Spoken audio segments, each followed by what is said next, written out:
Hello, my dear students.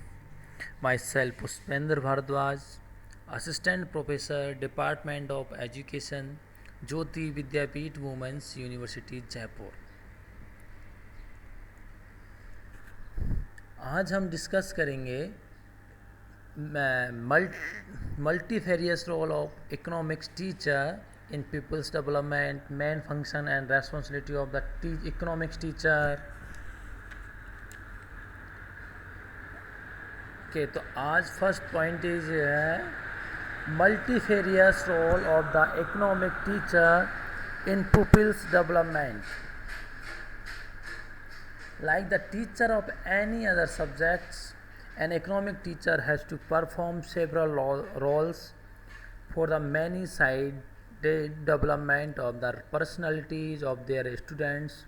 Broadly speaking, he is expected to work for the realization of four objectives, namely to enable the child to learn or to gain information and knowledge, to be, to do, and to live a harmonious life. So of important role for the realization of these objectives are listed below.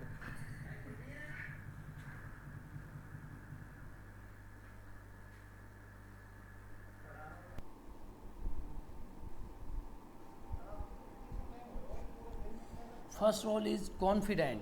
A teacher is expected to win the confidence of the students so that they express their feeling freely. It need to be in private.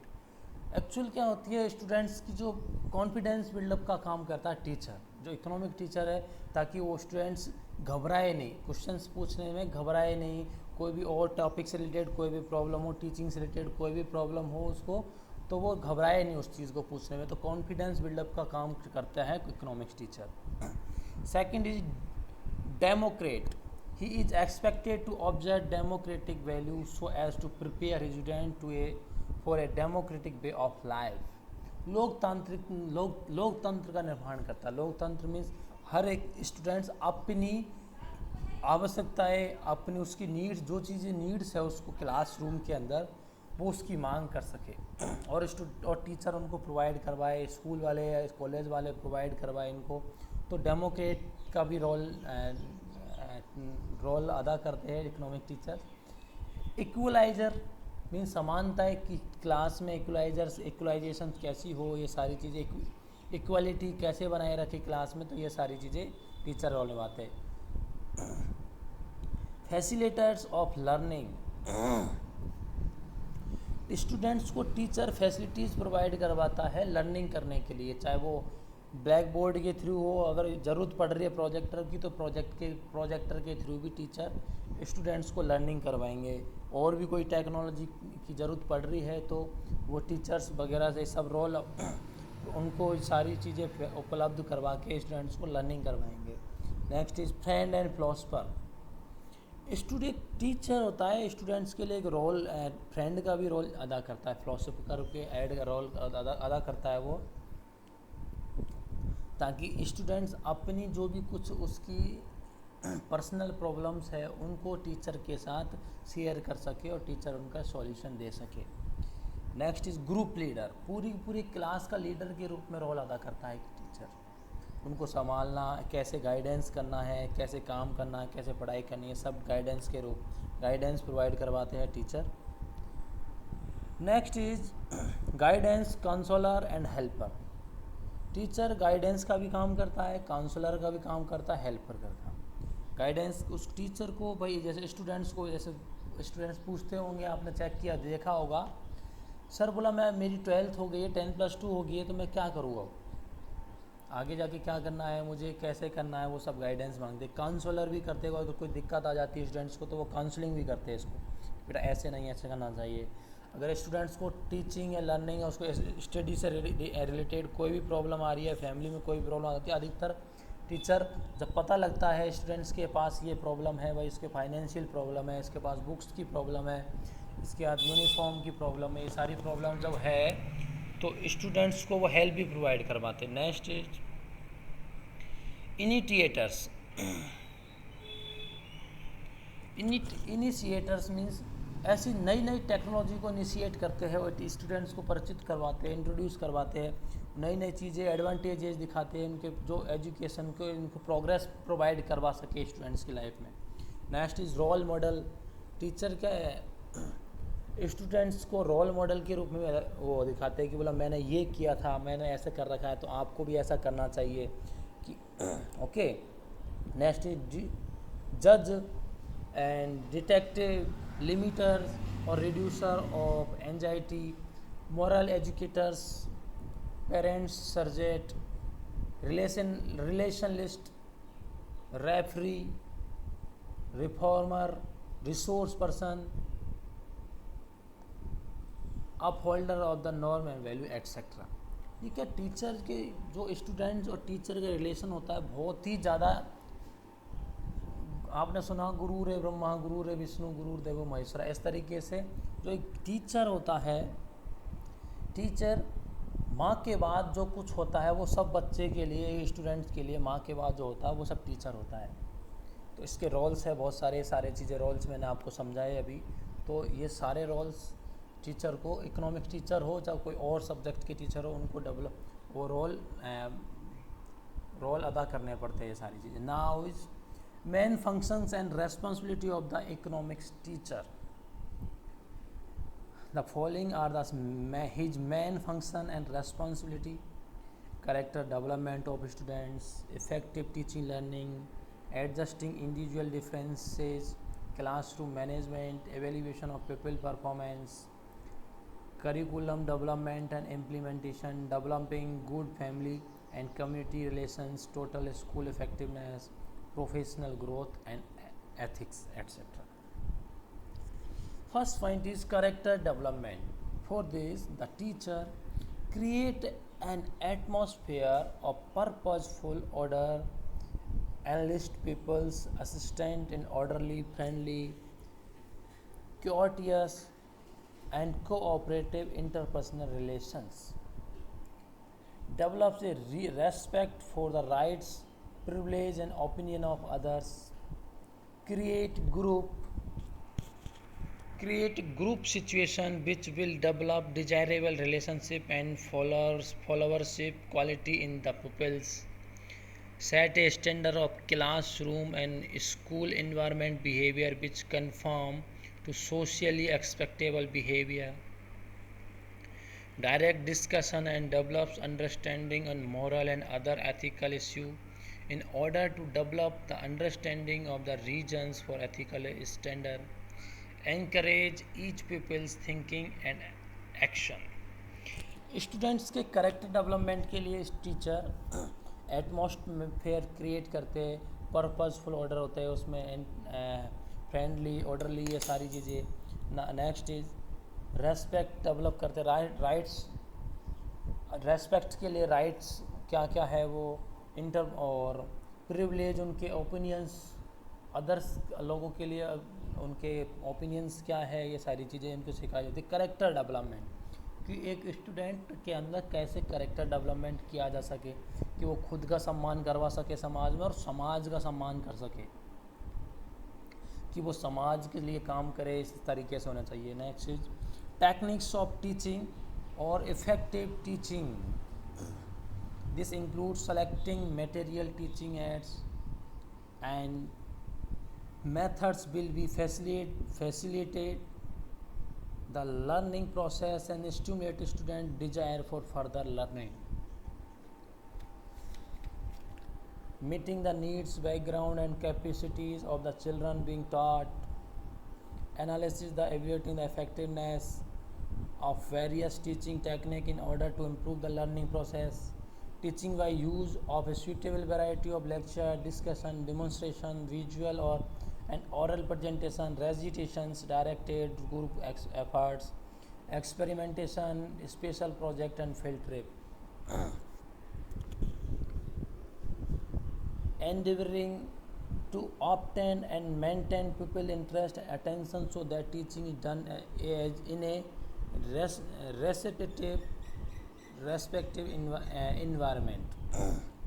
Encouraging and guiding critical thinking by the pupils, developing desirable work and study skill habit, actual क्या जो teaching effective teachings के लिए teachers के functions क्या क्या है, responsibility क्या क्या है।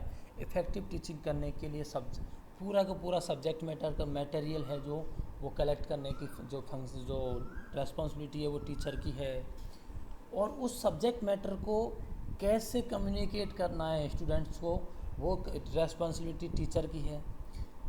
टीचर का स्टूडेंट्स के अटेंशंस को, इंटरेस्ट को कैसे इंक्रीज़ करे, कैसे बनाए रखे, तो उसके लिए वो सारी चीज़ें जो ये फैसिलिटीज़ है वो रेस्पॉन्सिबिलिटी है वो टीचर की होती है। कैसे उनके जो उनकी लर्निंग कैपेसिटी है उनको इसको इंक्रीज़ करे, ये सारी रेस्पॉन्सिबिलिटी टीचर की। इफ़ेक्टिव लर्निंग कैसे आएगी, ये सब कुछ टीचर ये सब प्लान करेगा टीचर कि स्टूडेंट्स को मुझे इस तरीके से पढ़ाना है, इस तरीके से मुझे इफ़ेक्टिव लर्निंग करनी है।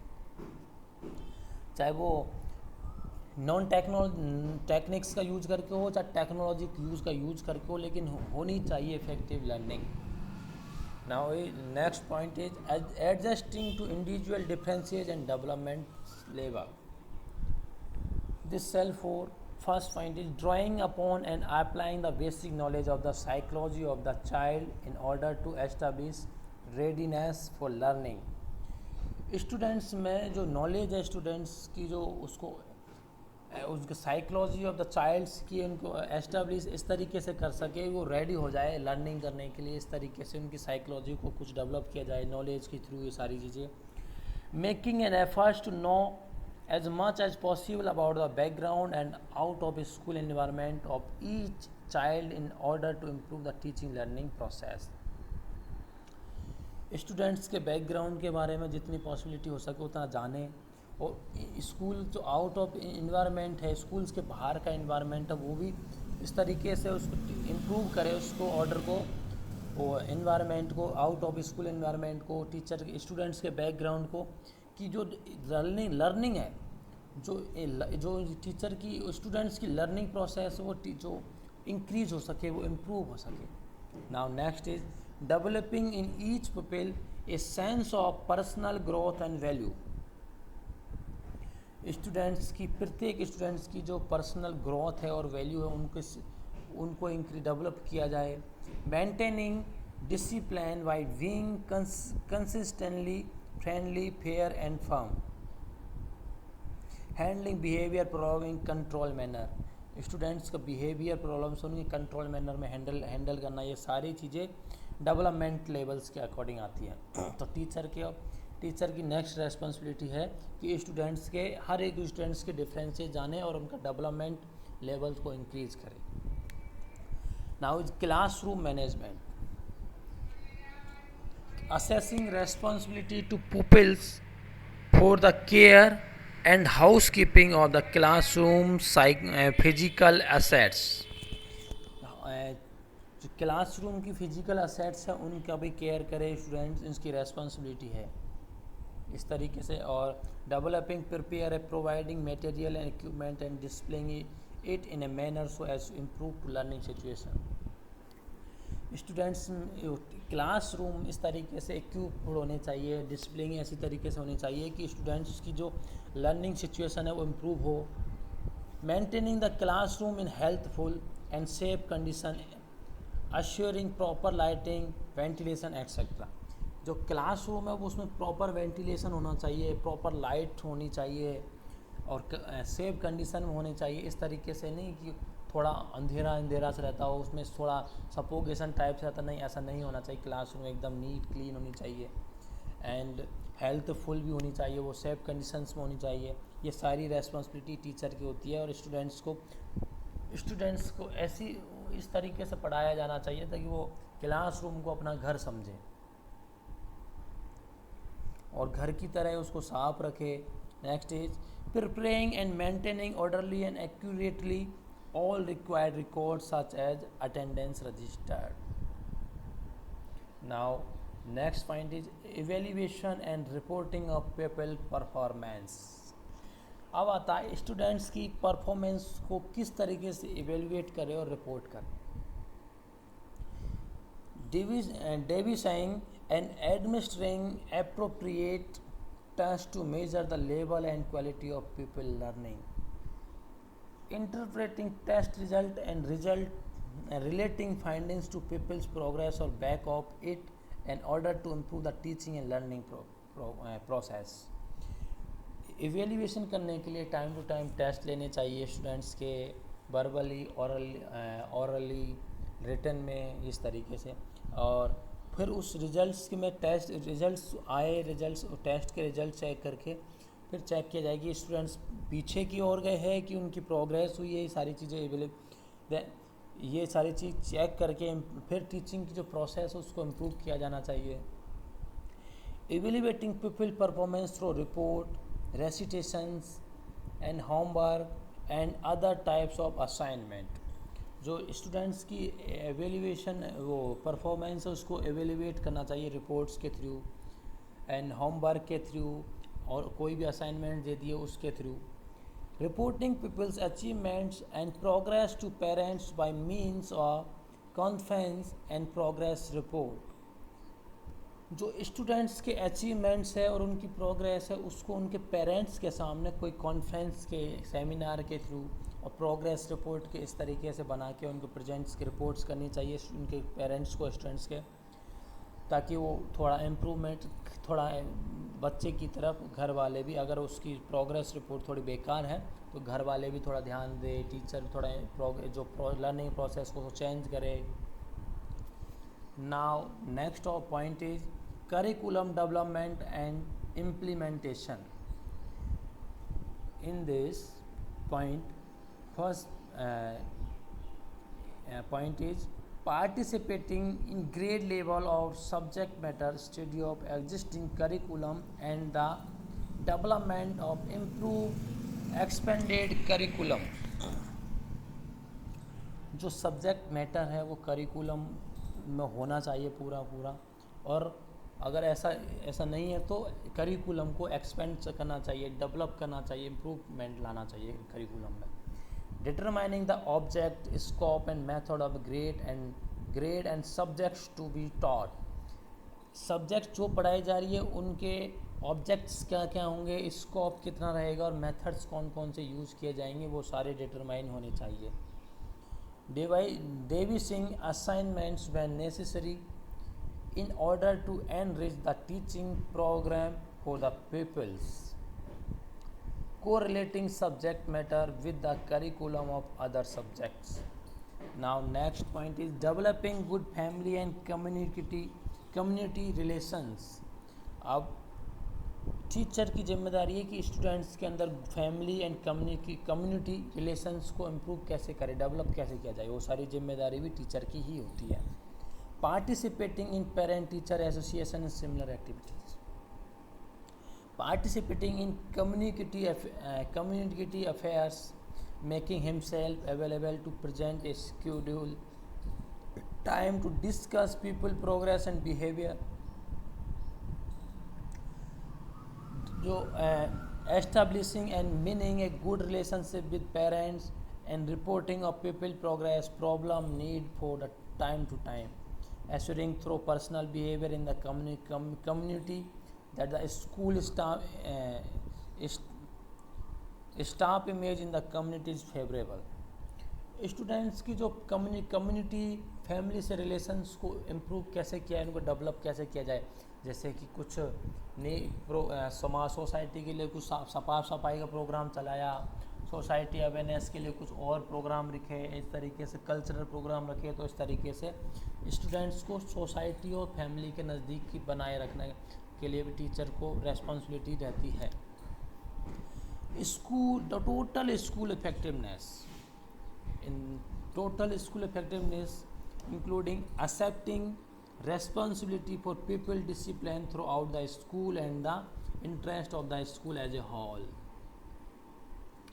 Cooperative with all co-workers and exchanging ideas in order to improve and provide a variety of approach on the teaching situation. Executing all required school regulation and assignment on time. Accepting one's full share of people's activity participation such as attending athlete contest etc. Contributing constructively to committees, faculty meeting and other school system group, taking positive step in developing and maintaining faculty and students morale. Total school effectiveness, school की effectiveness किस तरीके से कि हर strict, ज़्यादा strict नहीं होना चाहिए students के लिए स्कूल को, इस तरीके से टाइम टू टाइम जो एथलीट्स प्रोग्राम है उनमें भी कंटेंट्स है उनमें भी अटेंड करने चाहिए स्टूडेंट्स को, पार्टिसिपेट करना चाहिए हर एक स्टूडेंट के जो कल्चरल प्रोग्राम सब में, ठीक है। Next is professional growth and ethics, keeping knowledge up to date, students की जो नॉलेज है वो अप टू डेट होनी चाहिए, keeping up knowledge up to date, participating in service program like seminar and workshop etcetera, adhering to professional ethics, for example not compelling students to take tuition for him and his colleagues, not recommending instructional material to students on some consideration, students को tuition के लिए force नहीं करना चाहिए और उनके colleagues को भी नहीं करना चाहिए, इस तरीके से इंस्ट्रक्शनल मटेरियल के लिए रिकमेंड नहीं करना चाहिए। Participating in the activity in professional organisation, जो प्रोफेशनल ऑर्गेनाइजेशन है उनमें पार्टिसिपेट एक्टिविटीज उनमें पार्टिसिपेटिंग के लिए उनको वो करना चाहिए, स्टूडेंट्स को मोटिवेट करना चाहिए। तो आज हमने इकोनॉमिक टीचर के जो मल्टीफेरियस रोल्स हैं पीपल्स डेवलपमेंट में वो डिस्कस किए, main function and responsibility of economic teacher की रेस्पॉन्सिबिलिटी क्या क्या है स्टूडेंट्स के इम्प्रूवमेंट में, लर्निंग में, स्किल्स इम्प्रूवमेंट में, ये सारी चीज़ें आज हमने डिस्कस की है। कल नेक्स्ट क्लास में कोई नए चैप्टर के साथ मिलेंगे। थैंक यू बच्चों, थैंक्स अ लॉट।